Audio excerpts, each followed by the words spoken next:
Millions have been thrilled. Millions are waiting to be thrilled by the greatest horror the screen has ever known, Frankenstein.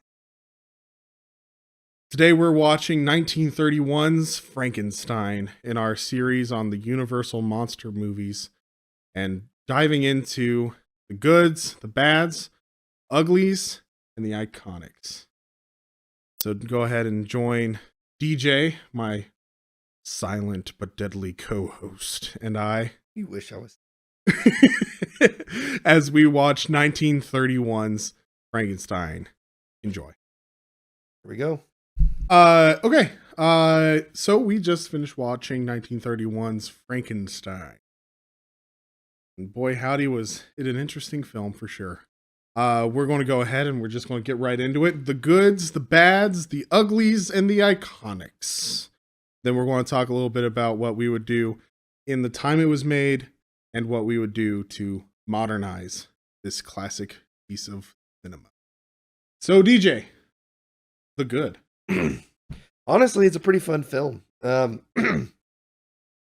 we always tend to do because we're just masochists and terrorists now. We just can't help ourselves. We eviscerated this film while watching it quite a bit. But honestly, I liked it. I would say for the good, at least the big one for me is the characters, much like in Dracula, they do a really good job of portraying and being convincing of who they're supposed to be. Frankenstein is solid. He starts out being very, say, not necessarily, they call him crazy, but he's really just obsessed. He starts out really obsessed. He starts out really focused in on a single goal, and no one can pull him away from it. But once he completes that goal, he gets pulled away and he starts to really live his life, and he starts to realize that it wasn't as important as he thought. He gets some character development, and he does a really good job, and the people around him play off of that really well. That was really good job of that little main cast group, especially him and the professor, his fiance and his friend. They did a really good job of playing that dynamic. Absolutely, I agree with that 100%. The acting in it is pretty good from the leads. I will specify from the lead. Yes, there's a little roughness from some of the side characters, but the leads do a pretty good job. For me, I would have to say just the set. Like this, yeah. like again, like we said it with the last film, but the sets in Frankenstein are actually really, really well done. Especially the ending. Like they're cutting 4 or 5 different shots from like 4 or 5 different like set pieces, I'm assuming. Because you have the full tower, you have a miniature tower, you have the inside of the tower, and you have the balcony. Right. So you have like 4 or 5 different shots. So for me, the good is like that ending. Like the way that they filmed the ending is really, it looks like the monster is literally trapped in a burning windmill. There's real fire effects, Yep. real the pyrotechnics are really on point. You can tell they're from machines and stuff, but they do a really good job of making you feel like this is even now. Like this was what darn near 100 years ago. This film came out. We're talking 90, like 90.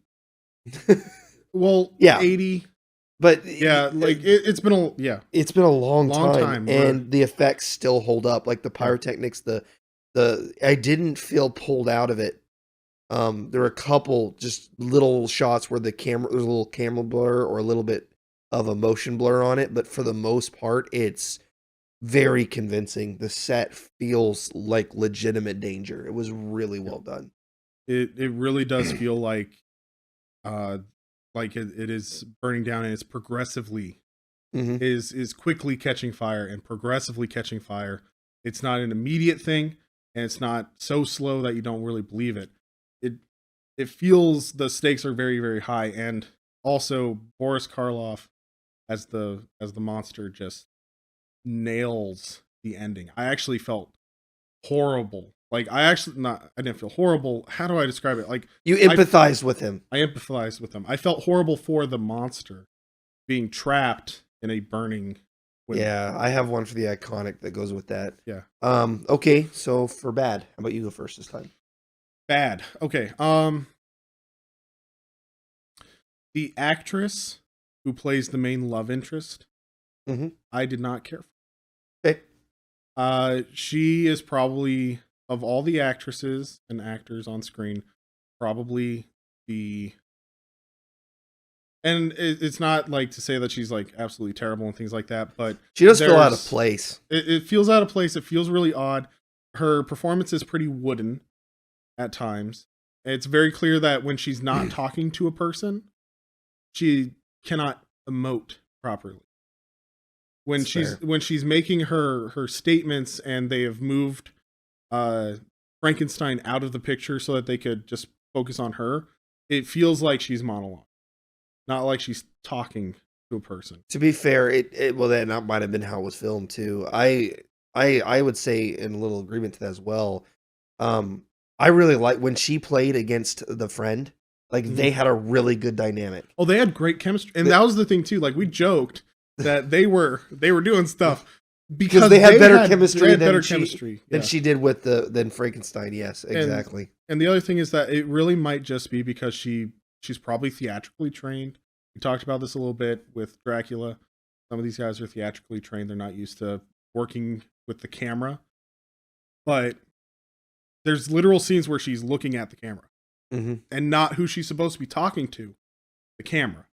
Or she appears to be emoting off the set. She's trying to emote to the audience that isn't there. Yeah. So it would work if it was like a theater production, stuff like that. She just feels very out of place. Feels very wooden. It wasn't very believable. I didn't really empathize with her very much. So I would say that's the bad. It's not quite ugly, but it is bad. Okay. How about you? For me, actually, it was really the only moment that kind of pulled me out of the film a little bit was when the father is introduced and they're all talking about the wedding and everything, and then they go to get him. There's this moment in the film where he got what he wanted. He made the monster, and he promised her he'd come back once the monster is made. But then they've all just kind of accepted that, well, his work is important to him now. Like they've all just accepted that, and nobody's even trying to pull him away. Like they gave up way too easily. Like he got what he wanted, and you have the moment to pull him back, and they all just gave up. That was really off to me. It's like everybody's motives flipped. Right. Like he got what he wanted, but maybe it's not really what I want. Now I have this thing I'm trying to just like keep, and they're just all, what about his work? Well, what work is he actually doing at this point? He's just like holding up there.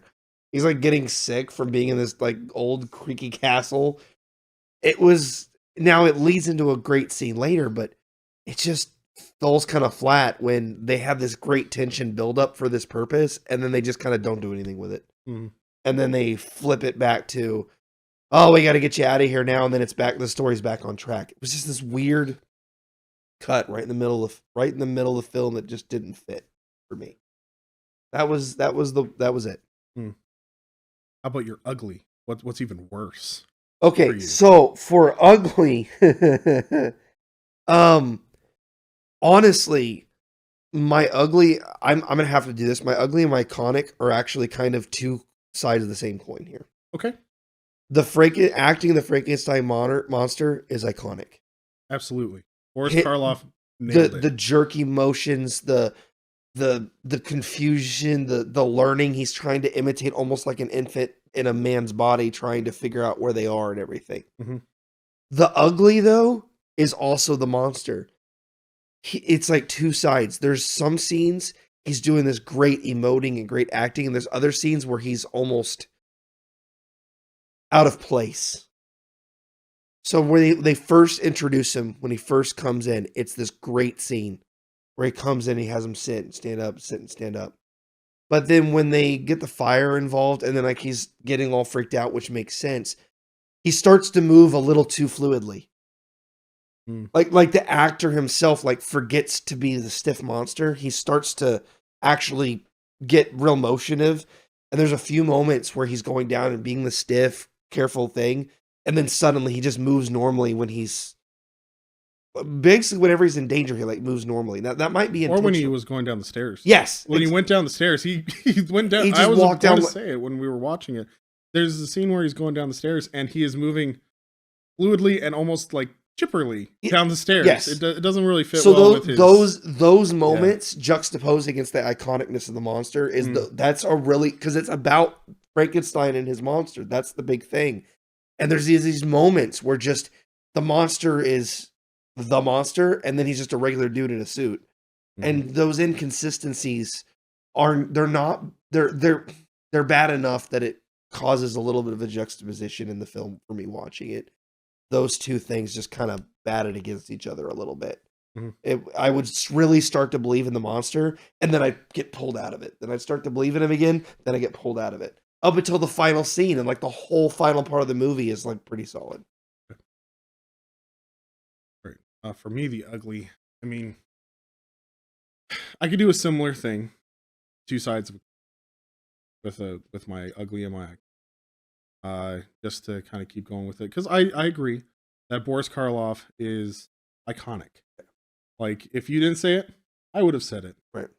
And part of the reason I put him as the ugly is because I think it was also a limitation to the time, which is our big ugly thing. Is when they're doing these cuts, they probably couldn't figure out how to make it stiff on stairs, or maybe they didn't expect to keep that in the film, but it ended up being just too good.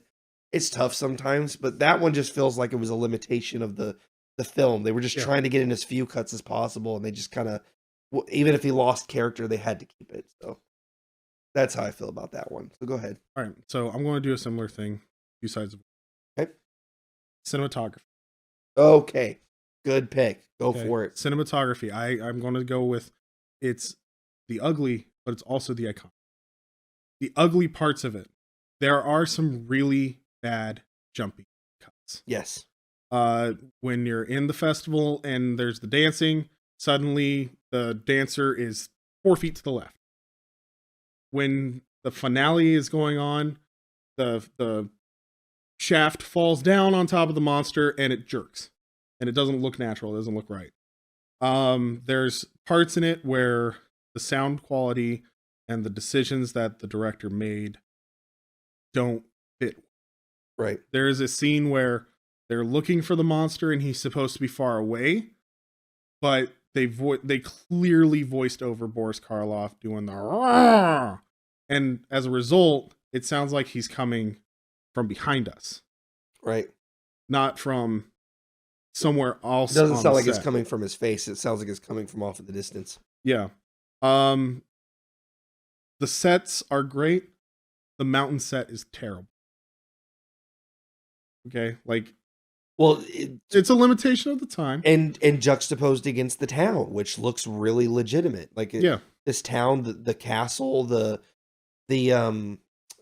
house, like all the other scenes look believable, and then the mountain scene is the only thing that looks super fake. Even the hill with the windmill looks real. It's literally only the mountain chase that feels out of the movie. Yes, the mountain chase is probably the ugliest part of the cinematography. No, I almost picked that one. That's a good one. Because the thing is that we had Dracula, the introduction of the beginning of Dracula.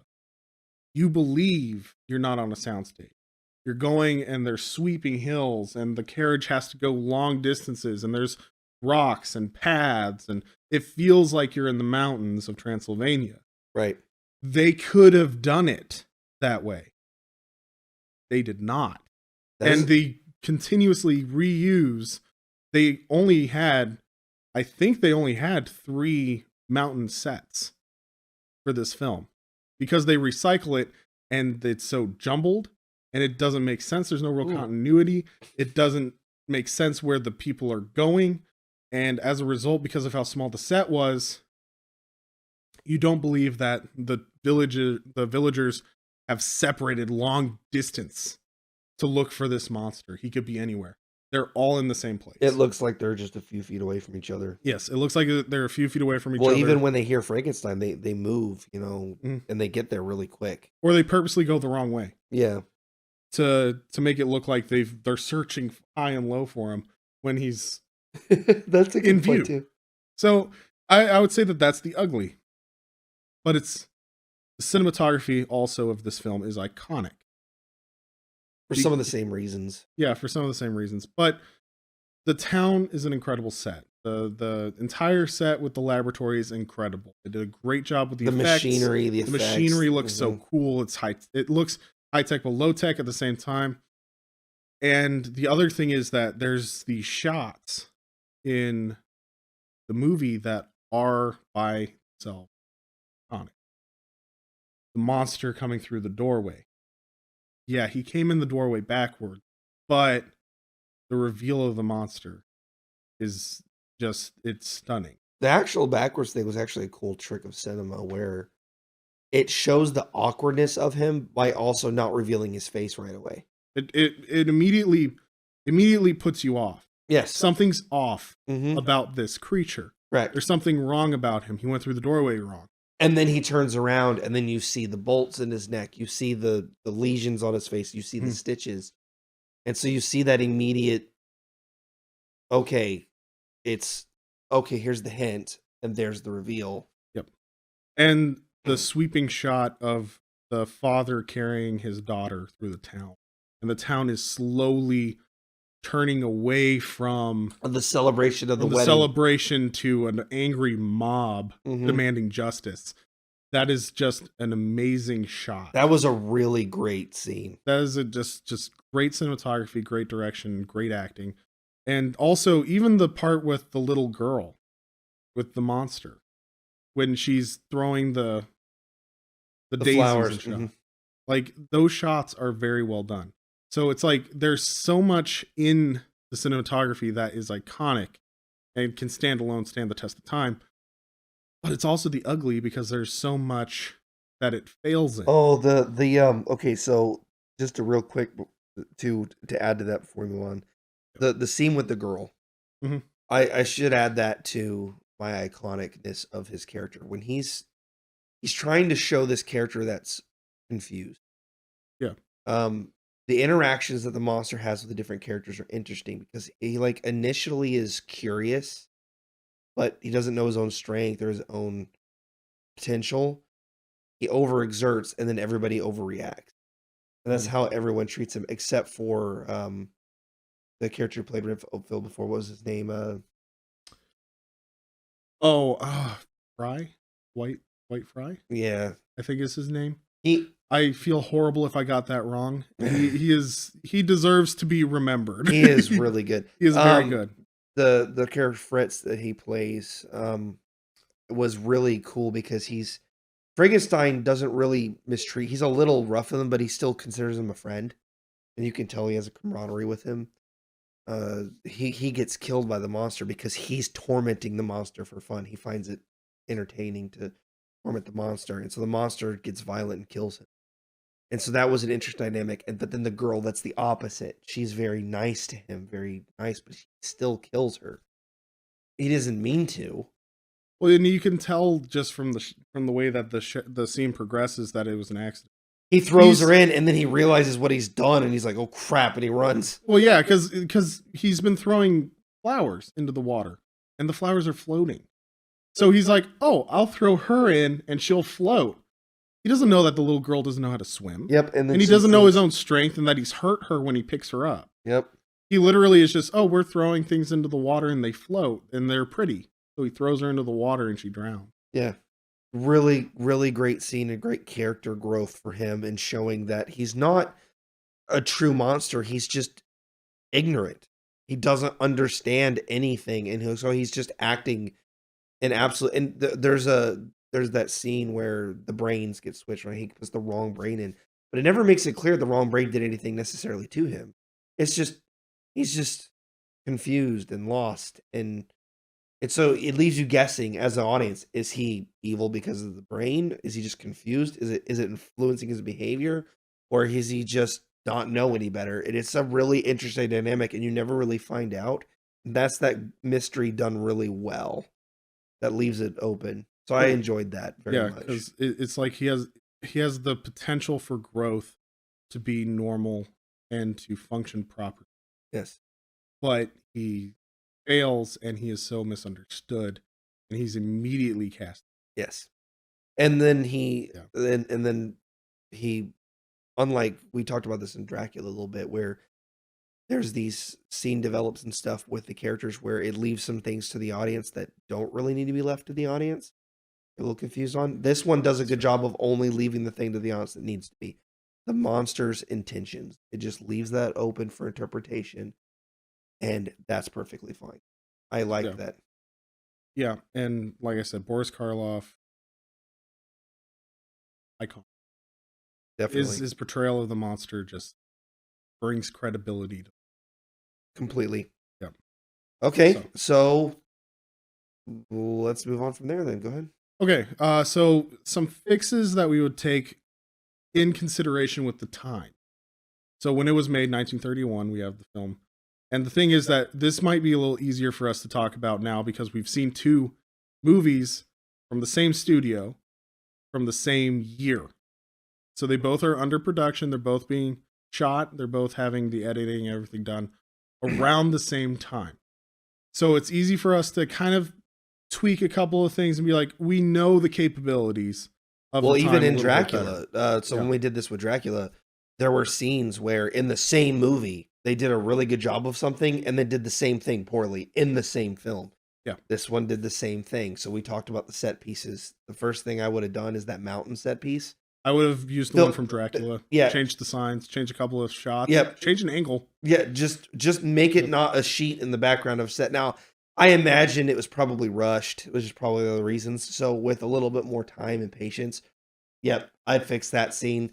Yep. And then be a little more careful about continuity with the monster specifically. You talked about like some of the continuity of the characters in the background. Doesn't bother me as much. It still could, but my big thing is at least make sure your leads are consistent. Yep. There's 3 or 4 points where the monster just acts a little too normal and casual.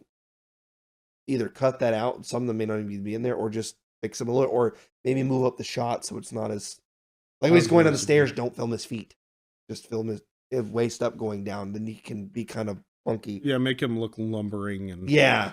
There's Saw shots you see them do that where they do close-ups of his waist up, which I think was the idea because they probably had issues getting his legs to do what they wanted all the time. Well, because I mean he's walking around with wood blocks. Yeah.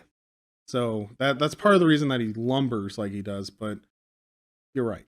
Yeah. There's ways that you can be careful about the monster. cinematography, get it a little better.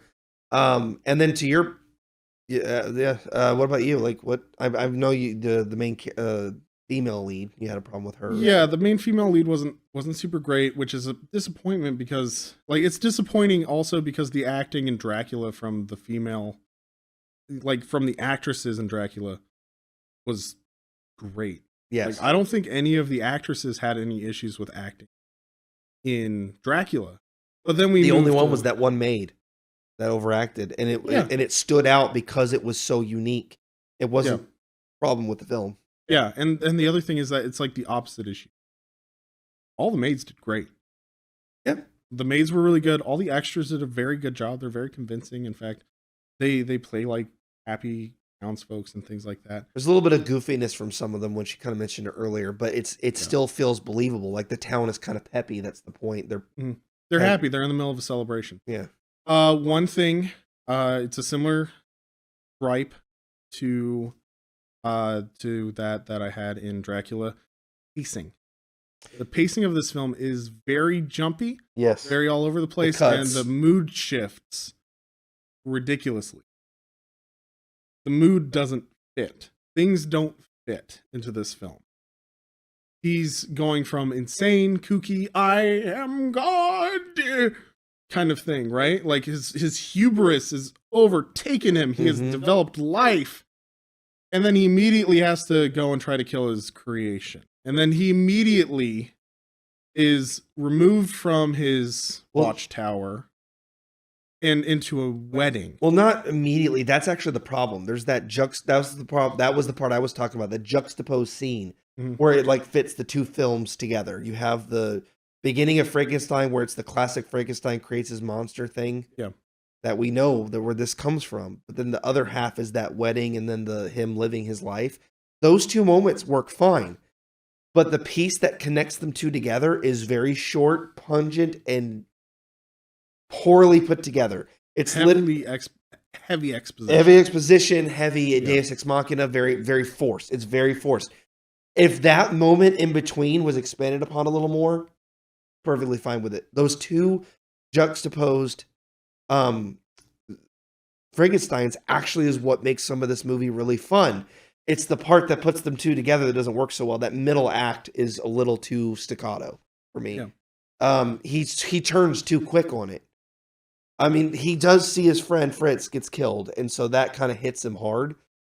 But also, he understands and even says that, well, I mean, Fritz tortured him. Like, he kind of brought it on himself, so I understand. But then he's like, well, we got to kill the thing. It's that is a little forced. I would like to expand, maybe give him a little more give and take with the doctor, a little more actual internal, maybe dialoguing where he's like struggling with himself, even out loud with the doctor a little more. Maybe he goes back a little bit and then comes back. Just add another 5 or 10 minutes where there's a little more tension there, and that kind of brings him over, so it's not so jarring. Mm-hmm. And the thing is that, like I said, it's just pacing throughout the film. So it's very jarring. The tone. Some of the cuts make it rough, like when they show the monster going through the town, like he's coming in, then he's in the house, then he's out of the house, then he's out. Yeah, there's a lot of these moments where there's just a lot of chaos going on. Well, and not in a way that's making the audience confused, like in a necessary way. It's just confusing, period. It doesn't really pay off. Well, and there's certain things and stuff that it is very clearly done to establish the next shot. Like the biggest one of those biggest example is when I want to call him Victor. He's not Victor. No, he's Dr. Edward. Yeah, Edward. Edward locks Edward Frankenstein. Got it. Yeah, so Dr. Frankenstein, who they always call Mr. Frankenstein, by the way. I mentioned that like 5 times while we were watching. Mr. Frankenstein. Frankenstein? Mr. Frankenstein? I'm sorry, you will refer to me as doctor. I worked hard for that. I went to medical school. I literally dissect bodies. Anyway, there's a scene where Frankenstein locks his bride-to-be in the room. Yes. And it doesn't make sense very well. It like, you could justify it. You could say he's trying to protect his bride. He's being a little eccentric about it. He's being a little eccentric about it, but it doesn't.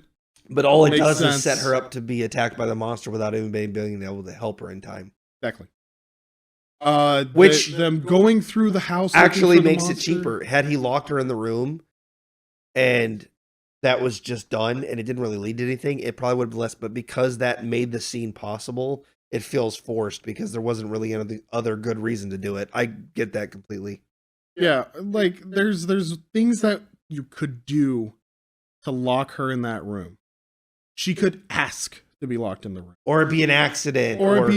Or she locks herself in the room, and when the monster comes, the key is lost. And she's searching for the key while being attacked. Right. And Victor has to find the spare key. Or, like there's things that you could do to establish that better than he locks her in there without prompting, without real reason to. There's no reason to lock her in there. Yeah, there's plenty of people around. There's a few scenes like that where stuff feels a little forced for the plot. So yeah. We could fix that a little bit, give more reasoning to things. I'd be okay with that. For the most part, going through the house looking for Frankenstein too, I'd cut that.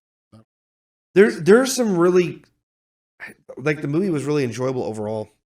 So really, a lot of the things it suffers from is the same exact stuff Frankenstein suffered, Dracula suffered from. Same things, just bad cuts, bad connections, weird missing plot devices. This one was a little cleaner on the plot overall, the Dracula was, but it was still had that same jumpiness. It just used it a little better. I wonder too if we'll see some improvement over time as we watch these. We'll see maybe them learn, because it looks like they learned a little bit from Dracula. Hey, the plot was a little rough. Let's get the plot a little cleaner. The plot is a lot cleaner. The climax is more satisfying. The climax makes more sense. Oh, the climax is so much more satisfying than Dracula. And even the little ending part was that little good ending at the end where it hints that he's okay. It's still it's still a really good ending, and it's not. It brings closure, and it brings good closure, and it feels earned, Yes, and like it's he got maimed in that. Like that was a yeah, battle. That was something really came from that. He there was a suffering. There was a payment that he had to pay. He yeah. almost lost his life for his hubris. Other people did lose their lives. He's lucky. He needs to learn from that and grow. So Mhm. it gives him something in the future to look forward to. So I enjoyed the ending. Yeah, the ending's very good. It just is one of those movies that it's the same issue that Dracula had. Just jumps a bit too much. It could be smoothed out. There could be scenes that are added. There could be scenes that are taken away. The exposition heavy beginning was painful. The exposition heavy beginning and the exposition heavy. Oh, what was that one part? I'm trying to think. So I'm going back here. So there was the part where Dracula was explaining things. Well, actually, the beginning's actually really solid. It's the when his fiance and the guy are just talking and they're just literally explaining the film, and then the Yeah, exposition with the dad where they're just explaining what's going on. Those two scenes, even though the dynamic and the chemistry was solid, it didn't fit the film, which actually almost made it worse because she had better chemistry than with his friend than with the exactly. She had way better chemistry with Victor than with Edward. right. And Edward is supposed to be her fiance, and Edward constantly leaves his bride to be in the hands of much more handsome, definitely more sane, and definitely thinking Oh, about things, it's Victor. well, he even says that. You do know I admire you. I wish you wouldn't. It's like, dude, the chemistry between these is better than anything. Anyway, we're gonna go on this forever. Yeah. Let's So go on like for yeah, the well, how fixes will for we? the time is just smooth things out, do a little bit better with some plots, extend a couple of things, and use sets that you've already established in Dracula. I don't think anybody's going to notice if you change a couple of the And sites. mostly all they really need to do is fix the mountain scene at the end. Okay, Yeah. so how would you do this for modern audiences? Now, Frankenstein has been done before in many different incarnations, but if we just took Yeah. this film as it stands, maybe even with some of our fixes for the time, how would we take this film in its incarnation and modernize it for how would current audiences want to consume this? Mm. See, modern audiences would probably be more interested if Frankenstein looked a little more monstrous. He's a little tame. Like black and white definitely helps him look more monstrous and off. But you're going to have to do something similar to what they did in 2004's Van Helsing with Frankenstein's design. Make him look Make him look monstrous and like he's been put together by multiple body parts and stuff like that. You have to have more scars. You have to have electricity and stuff like that. Make him feel kind of that was actually one steampunky. thing that threw me off is his hands and arms look really normal the whole time. Yeah. It's only his head Mhm. that you can really tell, and even then, he still looks somewhat normal. There is that he's awkward rather than monstrous, which I think is part of the point. Is that he's not the monster that everyone sees him as is meant to be seen by his actions and their prejudices rather than their preconceived notions rather than what they actually deal with. But you can still do that and make him look a little more imposing, or at least more put together. Even if he Yeah. looked exactly the same, but had more stitching and more Well, like you're going to have to do more stitching. You're going to have to do some more effects and makeup and stuff on him. He's going to have to look more like he's put together and slightly decomposed. right. Like that's some things that you're going to have to do for modern audiences. We've become very sensitized to that You'd have to make him, appearance. you have to make him worse. You have to make him look like a corpse.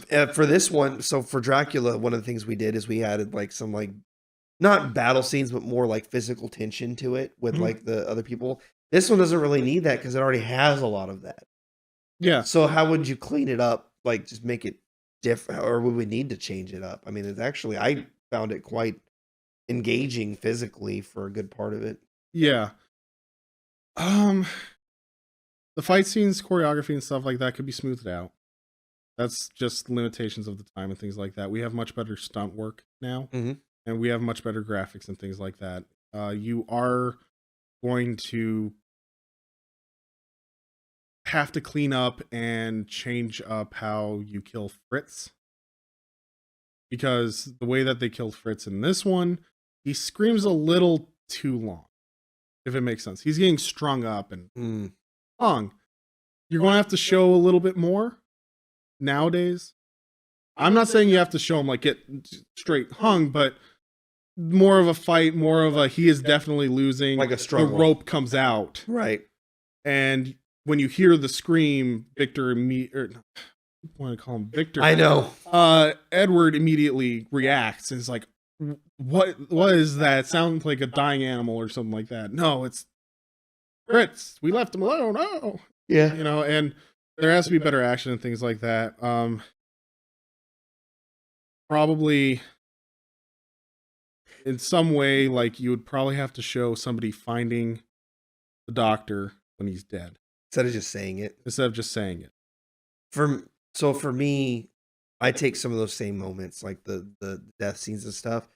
I would say a lot of the fixes that we did for the old film for the time would also really help for modern times. Just Yes. making the sets more believable, the transitions cleaner. Well, you could actually film it in the mountains. Yeah, when you he's film going it. through. Yeah, so for me, the change I would make is I would film on location.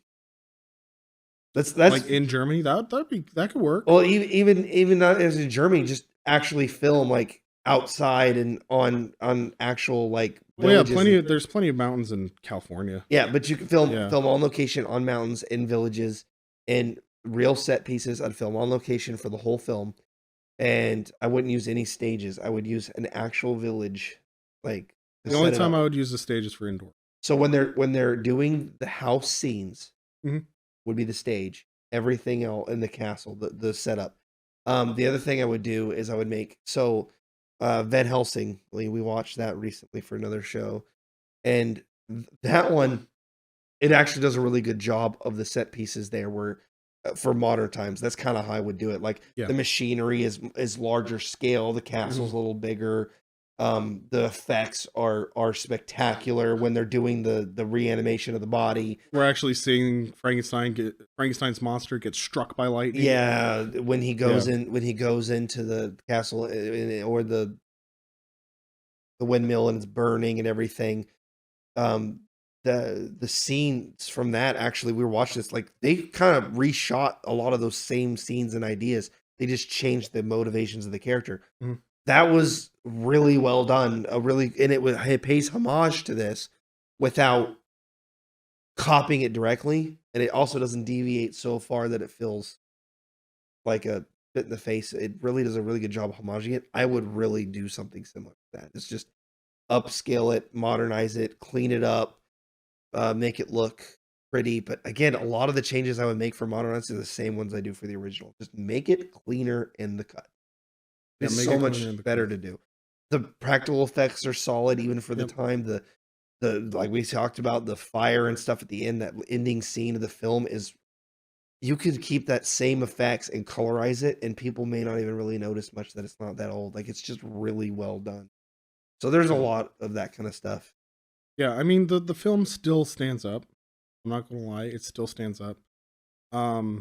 Just there are parts of it that are just a project of time. Yep. Modernizing it, we would have to update the plot a little bit. We have to make it a little bit more interesting. Well, take the action-wise. exposition out, make the characters a little more engaging, like and that take the two beginning and the end and just make a longer middle. Hmm. That's what I do. I take that same beginning, that exact same end, beef it up to modern standards, and then add like an hour in between. So it's like that first, because this movie is about just a little over an hour long. Hmm. The first half is him in this hubris. The second half is him with the marriage scene. You just add a second act in the middle that expands his inner struggle between those two characters, and then him picking that one in the end, and then it coming back to bite him later. Yeah, and I also think playing on the tension of the fact that he created the monster and he has to destroy the monster. So that's something that's kind of the townspeople, everything doesn't really. I don't even know if it never really explains if they even know he made them, but they don't really care. Like, actually, that was a very interesting thing about this movie is they don't. This not an immediate prejudice. We got to kill this monster. We just got to get the murderer. They don't care. They don't even know if They he don't, is. they don't even care if he's a monster. He's just a murderer. All they know is they killed somebody, and they're just trying to take him in alive so that Yeah. they can try him. They don't even refer to him as a monster. No, The monster is not referred to as a monster. I don't think a single time in the film. no, He's referred to as a murderer. The doctor does. Oh, The doctor does a couple of times, calls him a monster. That's really the ones closest to him are the ones that actually call him monstrous. But the townspeople were they're just trying to catch a murderer. yeah. They don't even you can't even tell if they even know it's like a man-made creature. They can't see him; he's far away. They're just like, "There's the murderer." They're not angry because he's a monster. They're angry because he killed someone. That's it. So it's a righteous indignation. It's a legitimate reason to be upset. Like, he murdered someone. We need to take him in for justice. So that was actually really reasonable. It actually would be fun to play that up for me for modern audiences, because they do in modern audiences, they do always make him the obvious monster and they want to kill him because he's the monster. It actually would be really fun to update that and still have them just angry for the sake of being a murderer, and that they don't know, and Frankenstein's the one that has to suffer knowing it himself. Well, yeah, and maybe they don't realize that he's a monster or anything like that. And the one guy that dies in the mountains? Mm-hmm. Show him fight the monster, and maybe he strikes like a killing blow. But because he's a monster, he's not going to die like a normal human. And it's a terrifying moment. You get the tense music, the shock in his eyes. Right, and then he dies, and then shadow. Yeah. That's actually really good. I like that. No, that's fun. Yeah. There's really not a lot to do with it to make it cleaner. It's a pretty solid film. It's just, like we talked about, the time killed it a little bit. Mm-hmm. Okay, well, any closing thoughts before we close out? Closing thoughts? I mean, I am really enjoying this new series. I'm not going to lie. Like, watching the classic Universal monster films, I feel like I'm learning a lot, not just about, like a pop culture icon kind of thing, but basic cinematography and stuff. Like, you can learn a lot just watching and paying attention to how they used to do things and how it's so much different now. We've become so reliant on the digital nature of film now. I mean, think about it. Part of the reason these movies are so jerky isn't their fault. It's literally because this was filmed on film that was expensive. Mm-hmm. So this isn't like, even when film was getting, I mean, cheaper, like the 70s and 80s, when they could make 3 or 4 cuts to get things right, they basically had to act like it was a Broadway play. Yeah. They had to get it in one take. And a lot of the acting issues, a lot of the issues with characters being off, the continuity, cutting, that all comes from the inability to film things more than once or twice at a time. They had to keep their thing. And even then, they still did multiple takes sometimes to get things where they wanted. But you had to just get it right. Yeah. And the other thing, too, is just to get the look on the screen, you have to physically do something. Like, I think I've said it before. I'll probably say it until I die. Practical effects are so underrated nowadays. Like, just practical effects are amazing whenever they show up, because the human eye can differentiate, and you can know something is not there. CGI only feels more real when you mix it with practical effects. The more practical effects you mix with it, the more realistic it becomes, until full practical effects can be jarring too. But it's all about, like I said, cinematography, like using it correctly, using it in getting the right angles to make it believable, using a lot of behind the head shots, being careful, using distance. You can make this movie. Problem is, something I've noticed about film is some of the realest moments I feel connected with characters have come from like cartoons, animes, shows about like cartoon characters. There's nothing realistic about that at all, because the acting and the dialogue, the characters feel believable. You can, I mean, people can, and really, what's the word? Not emulate. Empathize. Thank you. I forgot the word.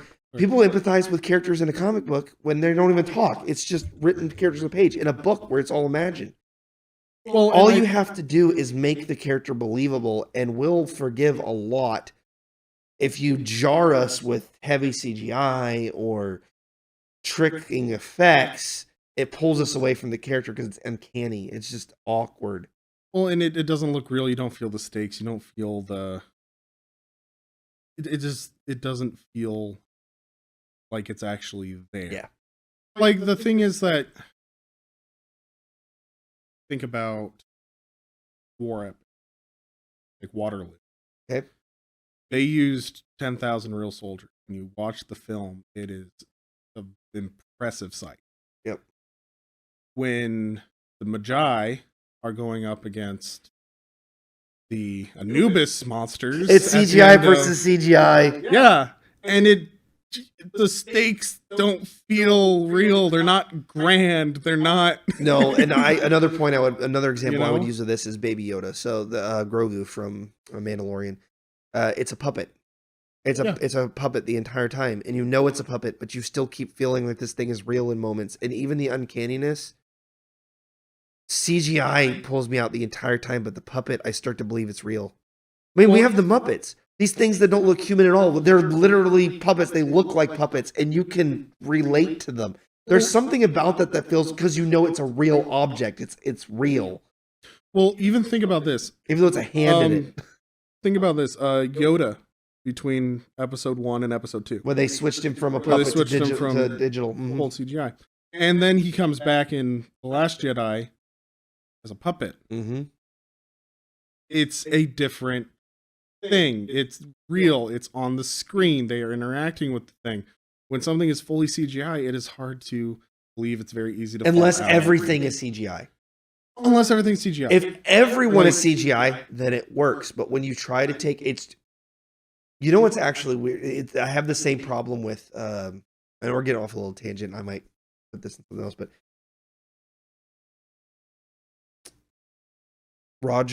Who Framed Roger Rabbit? Okay, yeah, when they have They have cartoon and cartoons the with real live people. action, yeah. It suffers from the same problem. Yeah. There are a lot of moments where it's kind of cool, but when you get the cartoons and people in close proximity to each other, you can tell.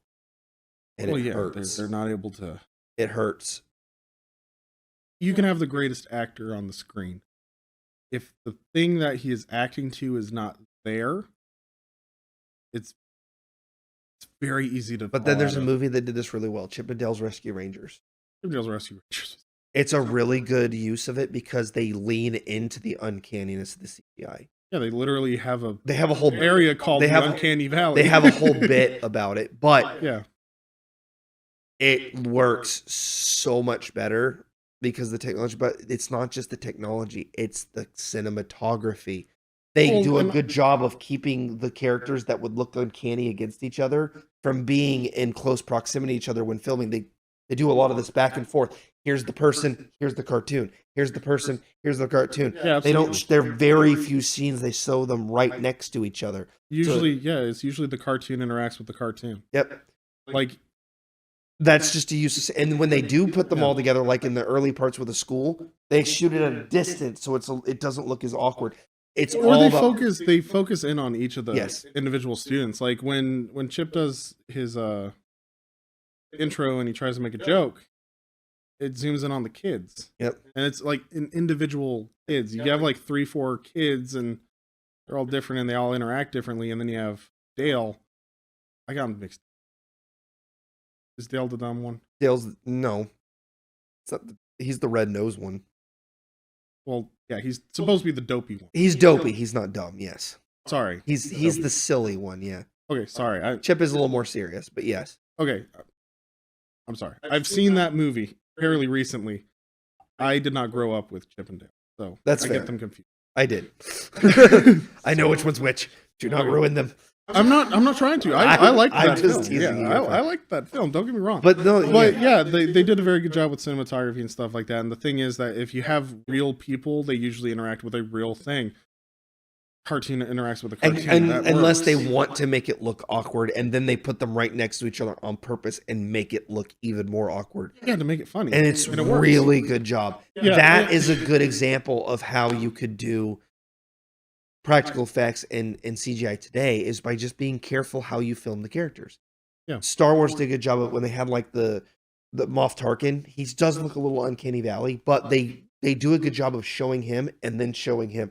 They don't show them next to each other or looking at each other. They switch between the two characters. Oh yeah, whenever they do the facial Yeah. de-aging, it's always that person is in the shot or in the background to where they blend in. Yes, exactly. And they do a very good job. And that like is Luke a, Skywalker's right. like, And was so a my much my better- point with all of this is that effects matter, but they matter less if you use them correctly in the cinematography. I think Yeah. the problem is too much cinematography relies so heavy on it Yeah. that they think they can just get away with anything. Like, you still have to film the movie. Yeah. They're using CGI so they don't have to film. Yeah, They're they using literally the phrase isn't the phrase we'll work it out in post. yes. Like, oh, that doesn't look very well. Well, animate. Yeah, we'll fix it later. We'll fix it. No, but the problem is that these films that we're watching now, they don't have that option. They don't get to fix it in post. So these have to make do with what they got. And it is impressive what they pulled off with practical effects and things. And even today, like, I was afraid to watch these films like, wow, this doesn't hold up at all. No, this holds up amazingly well. And it's just so impressive what they were able to get away with what limitations they had. And a lot of modern filmmakers could learn a lot by going back and watching some of these films and seeing that less is more. Mhm. Look what these guys were able to do. Look, if you just use proper cinematography techniques with modern tech, you could do, and they do. Films do it right. The problem is that it's like an exception rather than the rule. Like, they're just so lazy about putting these things together now. Well, I mean, think about this: the climax scene nowadays, that would all be CGI. Probably. From top to bottom, it'd be all CGI. Yeah. You're not going to have the monster. You're not going to have him literally surrounded by flames, being engulfed by fire. And they'll probably show him actually burning. Don't show him burning. Do what they did with this one. That holds up. Leave it Practical. Have some actual fire. That is in there. another Have them complaint. interact with it. It feels more dangerous. It feels more real. Renfield did that, where it overshowed. Like, you don't need to show. Leave some stuff up to the imagination. Yeah. Leave some stuff. Maybe it's partly because we're so desensitized to that, but that's part of the reason we are desensitized, because they don't leave things up to the imagination anymore. The reason you leave things, one of the coolest things about leaving things up to imagination is that every viewer imagines the thing that is the worst thing that they can imagine the worst for them. Someone who doesn't understand what's happening isn't going to be traumatized. Like, for example, you could show a gruesome murder in a film, in a PG film, and a kid wouldn't even know it's a murder because you leave it to the imagination. The adults will get it, and the kids will be like, "Oh, well, something bad happened," but he got ground into his room, and the parents were like, he got beheaded, and the really sick people were like, man, he just got taken out back and like ripped into 40,000 pieces, burned and shot and dropped into a chamber. That is the thing. We've gotten so gruesome. Is that not what happened in Old Yeller? Yeah, right. Well, that's the Old Yeller takes him out back. You hear the gunshot. You know what happens. Kids aren't going to really understand what happened. Yeah, the parents are devastated unless they already know what's going on. So if they're mature enough, yeah, right. So your maturity maturity determines how you take that movie, and that's what I like about that. You can leave things up to the imagination rather than just literally showing him shoot the dog. Yeah. And it has a more impact. If they just showed him shooting the dog, it actually would have been less impactful. Yeah, that iconicness is something modern cinema could really learn from. Yeah. But if you can close this out, because we yeah. that was fun though. It was fun. Yeah, it's like I said, I'm really loving this series. I'm loving watching these films. I'm loving talking about them. It's really cool. Not only being able to watch it, but then nerd out about it. Right. And you and I catch different things, so it really kind of broadens the experience. It's fun. I enjoy this. Yeah, so that is our goods, bads, uglies, iconics, how we would fix it in the time frame. So, like, if it was realistic. And a 1 hour rant. And then our long rant on the evils of CGI. And then how we would fix it in the modern times, like how we would go about and do it. So yeah, hope you guys enjoyed this video. I hope you are enjoying this series. If there is something that you guys want us to be looking into, wanting us to do, let us know in the comments. Otherwise, let us know if you've seen Frankenstein, what you thought about the film, and some ideas that you have. Or if you haven't seen it, go and watch it. It was a fun film. We're enjoying this. Otherwise, typical YouTube thing. Like, comment, subscribe.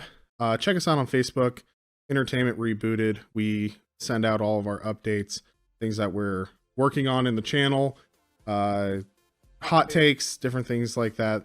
And meme magic. And memes. Many memes. So yeah, it's a fun community. We are growing, so if you guys get in on the ground floor, kind of, you have a little bit more influence, I would say, now than you would if we were huge. So let us know what you guys want to see. We will make it happen. Otherwise, see you guys in the next video. Thanks for watching.